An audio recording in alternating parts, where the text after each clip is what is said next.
Pessoal, não gravei eu fazendo, mas eu fiz a slime mais glitterosa do mundo. Gente, olha só isso. Tudo esses pontinhos coloridos que vocês estão vendo é glitter. E eu achei que ela ia ficar super dura, mas ela não ficou tão dura. Talvez ela tenha ficado um pouquinho. Mas, gente, ela ficou tipo uma massinha muito satisfatória de apertar. Ela não faz clique por conta de muito glitter. E quando você abre ela, não dá pra ver nada, só glitter, só.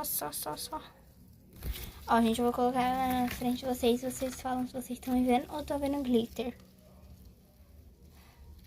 Vocês estão me vendo, pessoal? Sim ou não? Mais ou menos? Legal isso, né, gente? Eu amei.